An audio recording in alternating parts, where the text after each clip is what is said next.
Assalamualaikum warahmatullahi wabarakatuh. Berjumpa kembali dengan saya pada mata pelajaran Teknik Gambar Manufaktur untuk kelas 11 pada jurusan Permesinan SMK. Materi kita kali ini masih sama dengan minggu kemarin, yaitu menerapkan fungsi perintah pada AutoCAD untuk membuat dan memodifikasi gambar CAD 2 dimensi pada bagian yang kedua, yaitu dengan penerapan layer pada penggambaran toolpost 2 dimensi. Bagaimana penjelasan tentang materi ini? Mari kita simak video berikut ini. Nah, kalau sebelumnya kita sudah mempelajari bagaimana cara membuat layer, maka kali ini kita akan mengaplikasikan pembuatan layer pada objek benda kerja. Nah, kalian boleh meneruskan di file yang sebelumnya sudah pernah kalian kerjakan atau membuat file baru. Nah, semisal kita membuat file baru karena kita kemarin sudah membuat objek gambar seperti ini boleh kita hapus. Saya klik gitu ya, kemudian delete. Oke, di sini sudah ada file baru. Nah, kita cek kita pernah menyembunyikan layer.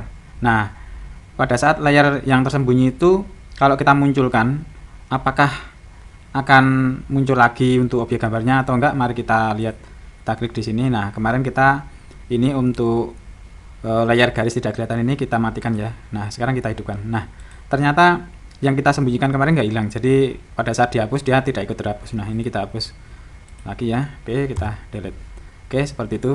Nah, kali ini objek gambar kita adalah rumah pahat. Oke, kita cek untuk job sheet rumah pahatnya. Kita klik. Nah, nanti job sheetnya seperti ini ya. Jadi ini ada gambar rumah pahat 3 dimensi dan ini dipotong seperempat ya. Secara 3 dimensi seperempat. Jadi untuk memperlihatkan bentuk dalamnya. Jadi nanti ada lubang berulir di sini sebagai tempat untuk bautnya. Kemudian kita lihat di sini ukurannya persegi 80, berarti 80 kali 80 ya. Berarti nanti pandangan depan dan samping sama. Jadi pandangan samping mungkin nggak perlu kita buat dan nanti kita membuat pandangan depan dan pandangan atasnya saja. Nah, di tengah sini juga ada persegi yaitu ukurannya 40. Kemudian di atas ada lubang-lubang ulir untuk tempat baut sebagai penjepit pahatnya ya. Nah, kalau kita melihat seperti ini nanti gambar kerja yang diinginkan adalah kalau di sini ada potongan AA seperti ini, berarti nanti diminta untuk potongannya penuh ya.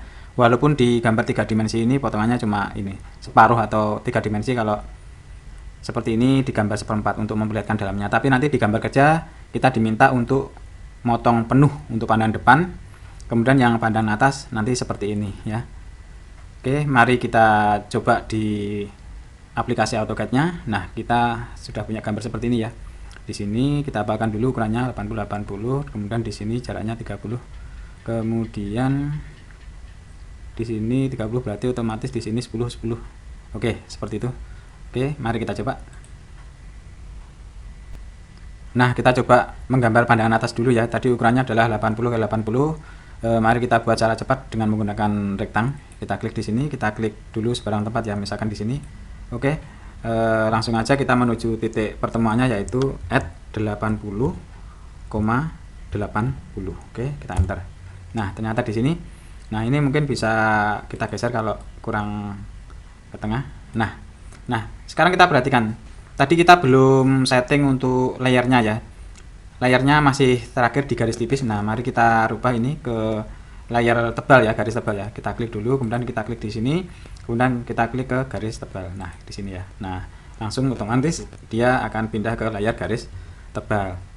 Nah, karena di sini kembali lagi ke garis tipis, karena yang aktif adalah garis tipis, maka ini kita klik dulu, kemudian kita rubah agar seterusnya nanti kita masuk ke layar garis tebal. Jadi selalu dicek ya di sini.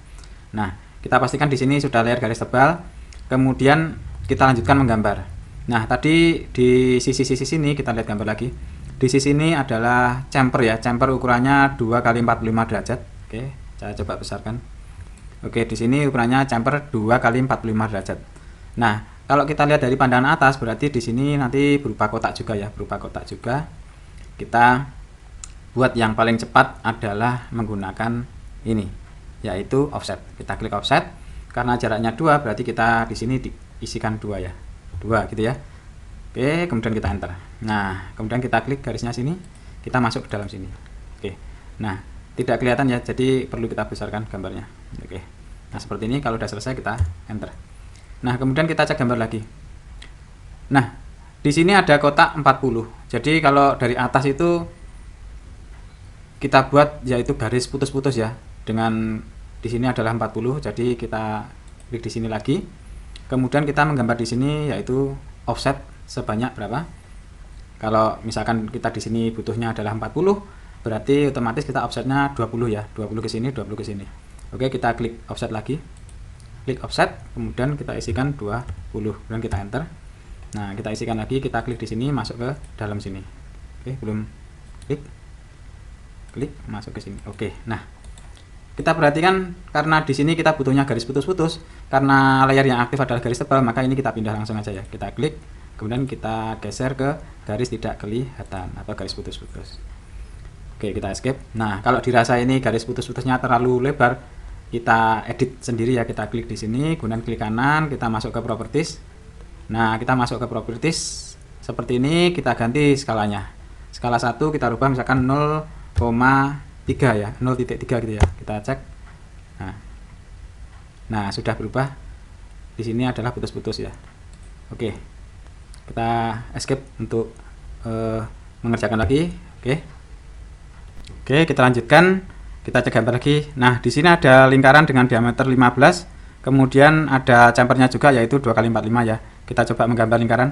Nah, pada saat kita menggambar lingkaran di sini, karena kita tidak tahu pedomannya, kita minta bantuan lagi ya untuk kita buat garis sumbu di sini dan di sini. Tetapi misalkan kita nggak punya bantuan garis sumbu, kita coba memanfaatkan fitur yang ada di AutoCAD ini yaitu fitur snap. Kita klik dulu circle, kemudian kita taruh di sini. Karena kita nggak tahu tempatnya di sini, kita minta berdasarkan geometrik ya, geometriknya yaitu shift klik kanan, snapnya kita pakai geometric center ini ya.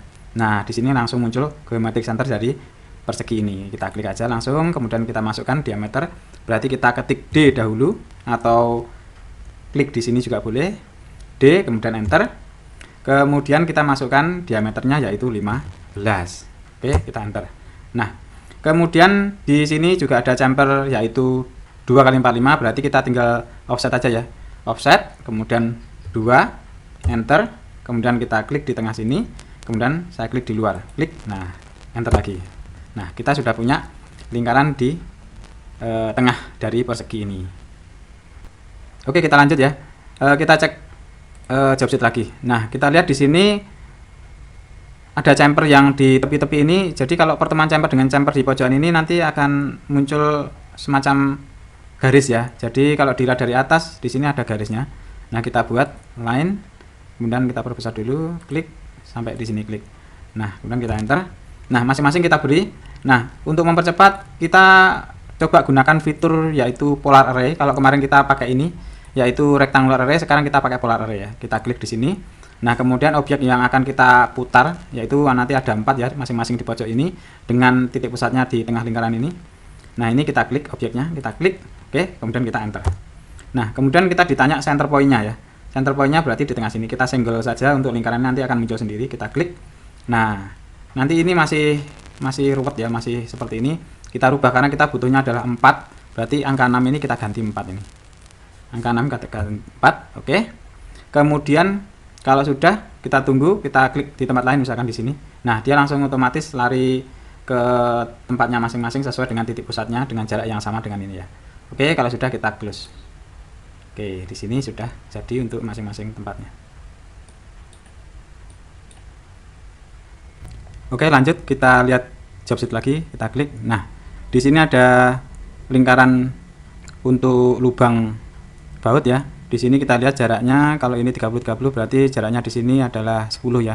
10. Nah, sementara untuk menentukan titik pusat lingkaran ini kita minta bantuan yang di sini lagi, kita offset, kita klik. Kemudian offset berarti jaraknya 10, enter.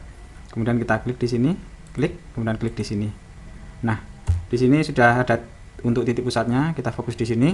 Kemudian kita buat lingkaran, klik, klik. Nah, kita cek lagi lingkarannya di sini adalah M8 ya, yaitu ulir dengan ukuran 8 mili, ulir metris. Oke, kita kembali ke sini, berarti kita masukkan D, kemudian 8. Oke, nah kita sudah punya titik pusat. Bantuannya kita hapus, klik delete. Nah, kita lihat gambar kerja lagi. Nah, di sini ada lingkaran yang tipis ya, ukurannya 3/4. ini adalah simbol dari ulir ya. Kalau ulir adalah 3/4, di sini adalah ukurannya matriks 8. Nah, berapa lubang burnya? Nah, lubang burnya ini kita coba lihat di buku paket ya. Oke, kita klik. Nah, di pelajaran elemen mesin kemarin kalian sudah mempelajari masalah sambungan, terutama sambungan ulir. Kita langsung menuju ke sambungan ulir.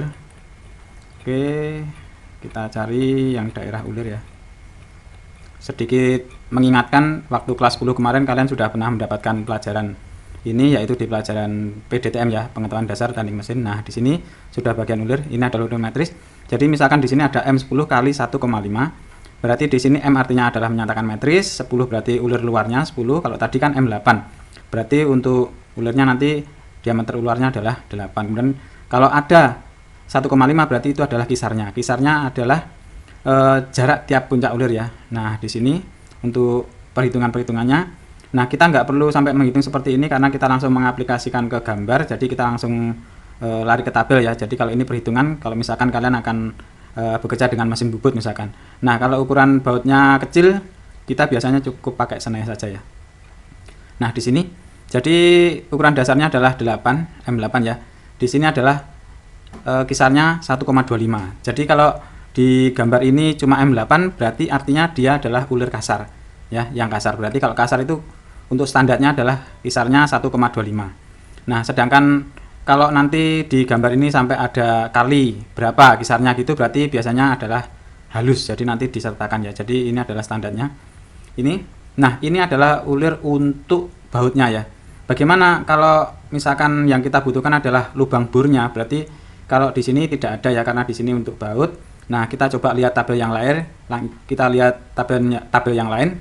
Nah, di sini ada tabel ulir isometrik ya, terbitan Polman ya. Di sini adalah untuk aturan mainnya. Kalian sudah banyak mempelajari di kelas 10 kemarin.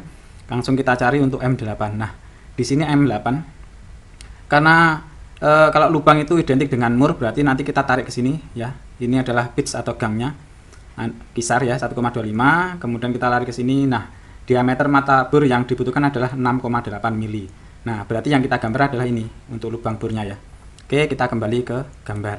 Nah, di sini kita harus membuat untuk yang diameter untuk lubangnya ya.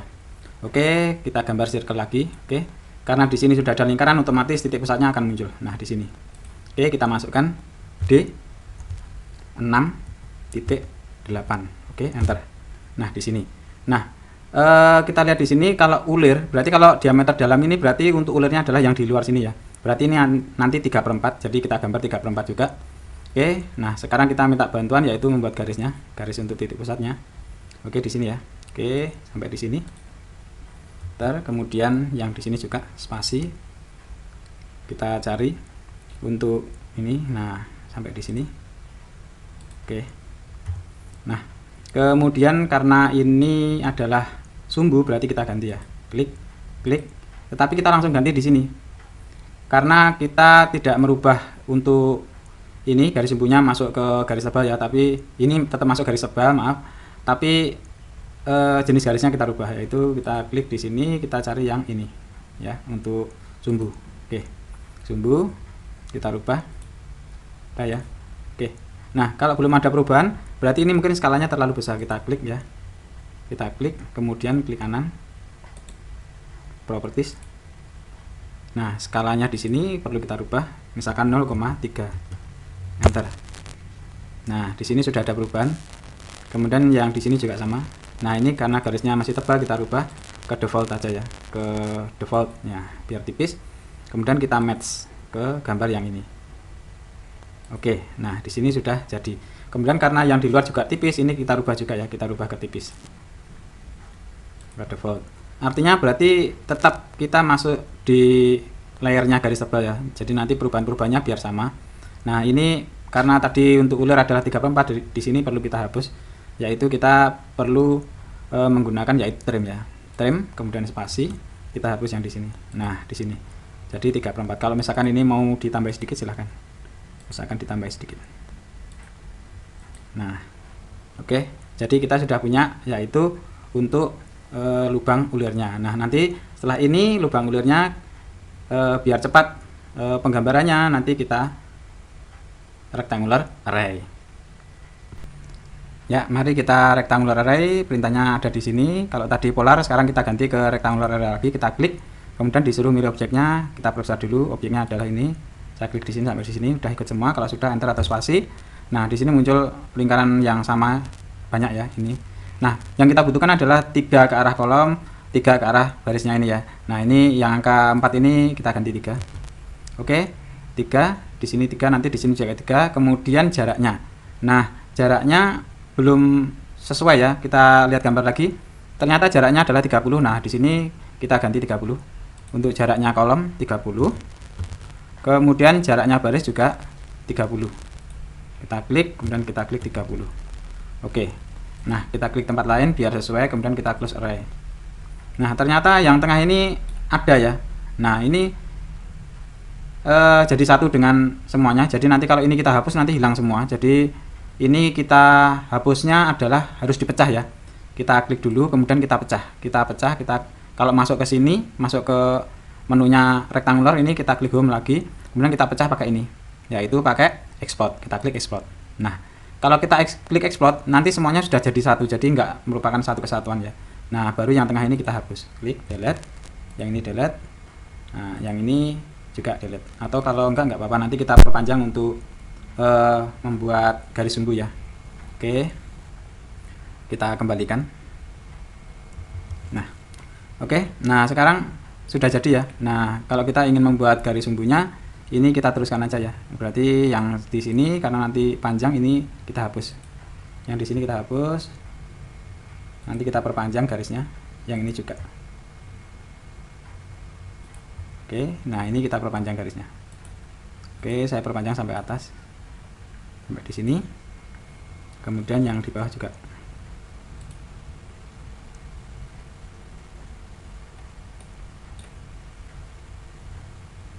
Oke, skip, kemudian yang di sini.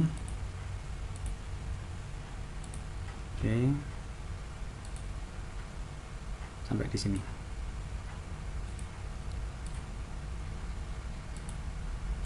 Oke, nah karena garis sumbu ini adalah beda ya. Nah, perlu kita pindah ke layer garis sumbu ya. Kita klik di sini juga kita klik, kemudian kita masukkan ke garis sumbu.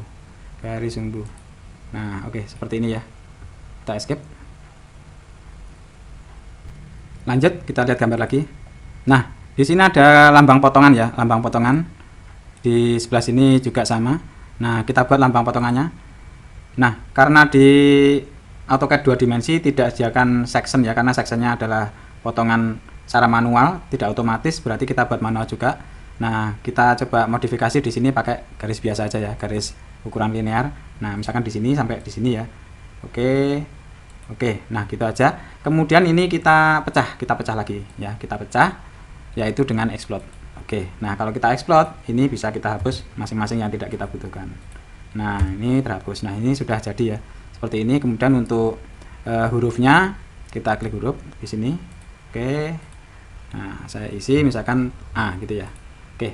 Kalau sudah, karena di sini juga ada, berarti nanti kita cukup di mirror atau dicerminkan ya. Nah, karena garisnya ini tipis, kita klik ya, kita klik garis tebalnya ini kita rubah aja ya, kita rubah ke layar gitu ya, atau ke default ya. Nah, biar tipis, escape. Nah sekarang kita coba menggunakan fasilitas yaitu ini, yaitu untuk mirror ya. Nah, ini boleh kita blok dulu, kemudian kita mirror, klik mirror, kemudian kita ditanya mirror line berarti garisnya di sini. Oke. Nah, di sini kalau sudah ada pertanyaan apakah objek sebelumnya dihapus, tidak. Nah, berarti langsung kita jawab enter aja. Nah, ini untuk garis potongannya sudah jadi. Oke, pandangan atas sudah jadi ya. Sekarang kita lanjut ke pandangan depan. Karena kita memakai proyeksi ketiga atau proyeksi Amerika, berarti untuk pandangan atas, sedangkan pandangan depannya ada di kuadran keempat ya. Nah, tentu saja kita harus membuat garis tengahnya dulu sama seperti ini ya. Ini kita perpanjang boleh atau kita bikin garis lagi boleh. Oke, kita bikin garis lagi aja. Oke, di sini misalkan kita kira-kira di sini sampai ke bawah ya. Oh, ternyata untuk layarnya masih di layar garis tebal. Ini kita pindah Oke, ke garis sumbu. Nah, oke, kita escape. Nah, sekarang kita akan membuat objek bendanya ya untuk pandangan depan. Oke, kita klik garis. Nah, misal kita di sini ya, atau mungkin di sekitar sini boleh klik. Langsung aja kita minta pertolongan untuk snap trackingnya ya, jadi pasti sama ini ke sini. Nah, di sini oke, ke bawah kalau kita lihat ukurannya di sini 20 ya, 20, nanti ini juga 20, sini 20, 20, sini juga 20. Oke, kita kembali ke sini, ke bawah 20, kita luruskan dengan bantuan polar tracking ya, jadi lurus seperti ini, kemudian masukkan angka 20, enter, kemudian ke sini 20 lagi, enter, kemudian ke bawah lagi 20. Oke, ke sini juga 20, atau kita minta bantuan snap trackingnya, tek tek tek tek tek. Nah, ini sudah lurus, kita klik, kemudian ke bawah lagi 20. Oke, kemudian sampai sini ya, sampai sini juga 20. Nah, sampai di garis tengahnya. Oke, kita klik, kalau sudah kita enter. Nah, ini kemudian kita untuk garis yang di sini tentu saja ada lubang ya, jadi nanti ceritanya kita bikin separuh dahulu, nanti ini kita mirror ya, jadi biar enggak bekerja terlalu banyak ya. Nah, kita yang di atas ini kita mirror, kita buat dulu untuk lubangnya. Oke, line lagi. Nah, ini lurus dengan ini ya. Nah, ini kita luruskan sampai di sini, kita klik ya. Oke, kemudian sampai sini juga kita klik. Oke, kemudian di sini juga sama untuk yang lingkaran ya. Nah, di sini otomatis kita buat karena ini terpotong, berarti kita buat jalur, yaitu pandangan lubang yang terpotong ya. Kita klik line lagi, kemudian kita luruskan aja di sini sampai ke bawah. Oke, kita minta bantuan ini polar trackingnya. Nah, di sini ini juga pasti sudah lurus. Oke, kemudian di samping sini juga sama line. Nah, kita lagi garisnya di sini. Nah, ini lurusnya, klik, kemudian tarik di sini. Oke, kemudian yang di sini juga sama, yang garis tipis ya, line, kemudian nah di sini thread. Nah, oke, kemudian yang di sini juga line lagi. Nah, di sini ini cuma meluruskan, tidak diklik tapi meluruskan ya, karena kita dapat bantuan polar trackingnya ya. Di sini, nah, kita klik, kemudian sampai di sini. Nah, oke, kemudian karena ini adalah ulir yang disederhanakan, jadi bentuknya ulir, kita gambarnya nggak lancip-lancip ya, tetapi cuma garis lurus saja dengan ulir, yaitu garis tipis, sedangkan untuk yang garis tepinya adalah garis tebal. Jadi ini kita ganti aja ke garis tipis. Oke, saya ganti ke default ya. Oke, kemudian yang tengah juga sama, line, kemudian di sini kita luruskan kira-kira sampai di sini, klik sampai di sini. Oke, karena ini adalah garis sumbu, kita ganti ke garis sumbu, by layer kita rubah ke garis sumbu yang ini ya, yang ini. Kemudian jenis garisnya kita ganti, yaitu default yang tipis. Nah, karena ini skalanya masih besar, kita match aja ya, match properties dengan yang sudah kita perkecil tadi. Di sini kita match ke sini. Nah, seperti ini. Nah, kemudian karena di sini chamfer, nah berarti nanti kita buat chamfer di sini. Karena di sini nanti juga chamfer, kita buat chamfer juga di sini. Oke, kita buat chamfer, menunya di sini ya, jadi satu dengan fillet atau radius tadi. Nah, kita klik chamfer, kita klik panah kecil, kemudian kita klik yang chamfer. Oke, nah kemudian di sini ditanya dulu ya, pilihlah sisi yang akan di chamfer, karena kita belum memasukkan aturannya. Nah, ini kita masukkan dulu. Nah, kalau kita misalkan masukkan aturannya dengan angle atau dengan derajat, kita masukkan ya, kita klik angle, atau di sini saya klik A gitu ya, A. Nah, enter. Kemudian karena ukurannya adalah 2 kali 45 derajat, berarti angle-nya adalah 45 derajat ya. Chamfer length, ini pertanyaan chamfer length, berarti panjangnya chamfer yaitu 2, karena 2 kali 45 2. Kemudian chamfer angle, nah berarti di sini jawabannya adalah 45 derajat, kita tulis 45 saja ya. Oke, nah kemudian kembali ke sini, kita langsung aja klik di sini, klik, kemudian klik di sini. Oke, sudah jadi. Begitu juga dengan yang di sini.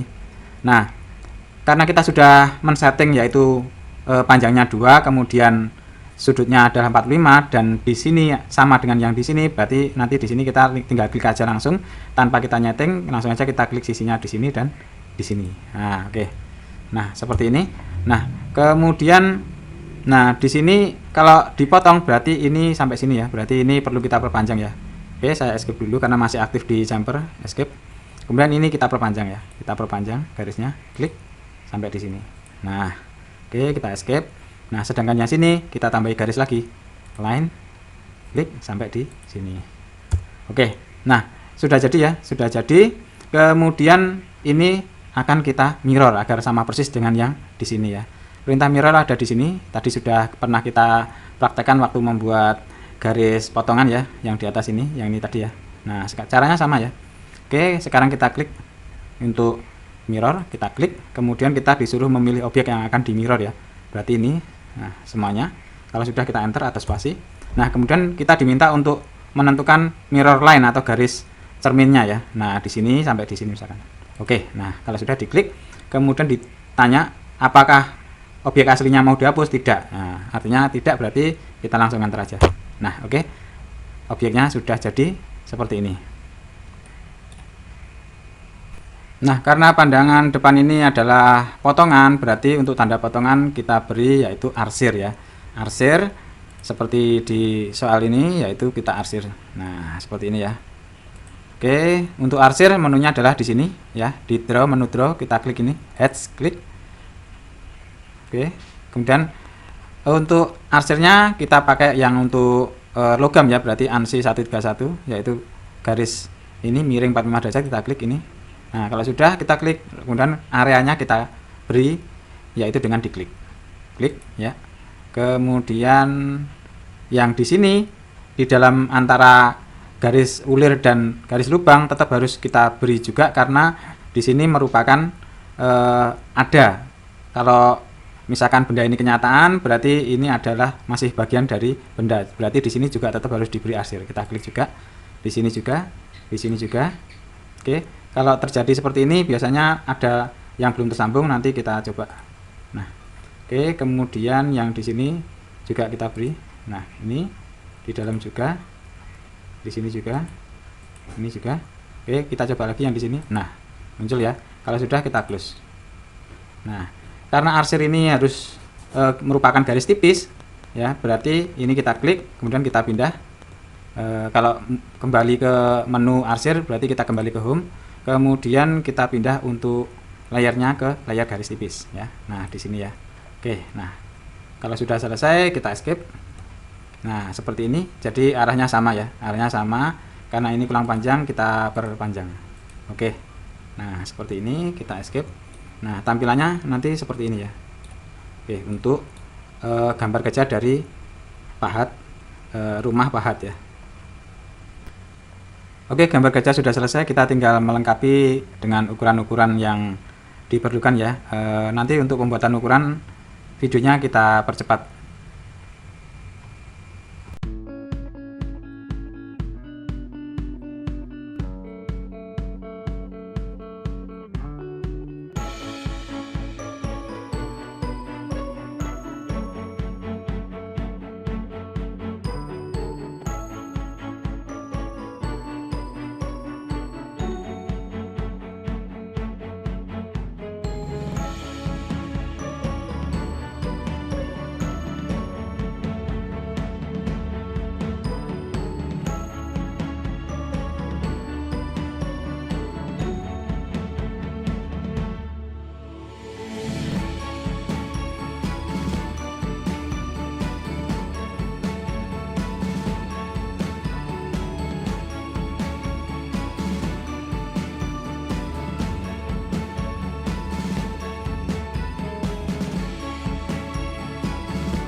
Nah, ukuran sudah kita lengkapi.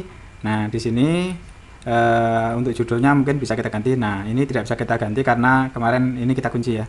Nah, kita masuk ke layar lagi, kemudian yang untuk etiket kita buka kuncinya. Oke, kemudian baru bisa kita ganti, double klik, kita ganti yaitu rumah pahat. Rumah pahat bubut ya.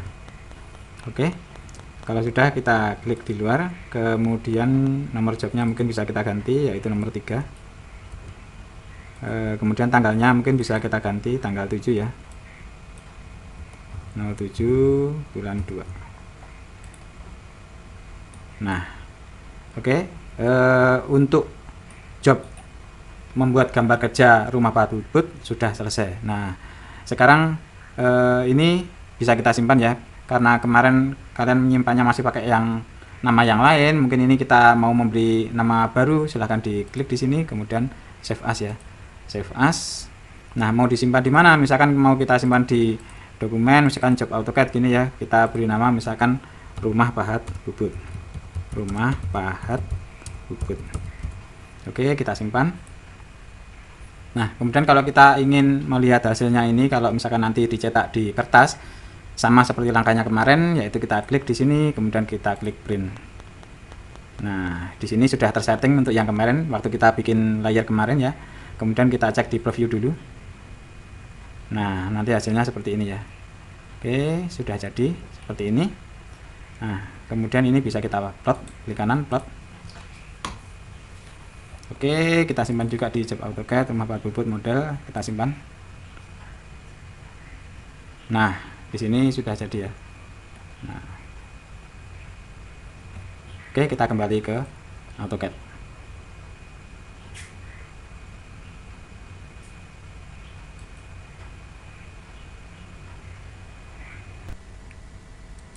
Demikianlah penjelasan materi menerapkan fungsi perintah pada AutoCAD untuk membuat dan memodifikasi gambar CAD 2 dimensi yang kedua dengan penerapan layar pada objek gambar rumah pahat bubut atau toolbox. Selamat mencoba. Semoga penjelasan ini dapat cukup dipahami dan dimengerti. Ada kurang lebihnya saya mohon maaf. Saya akhiri. Wassalamualaikum warahmatullahi wabarakatuh. Terima kasih. Selamat belajar. SMK bisa, SMK hebat.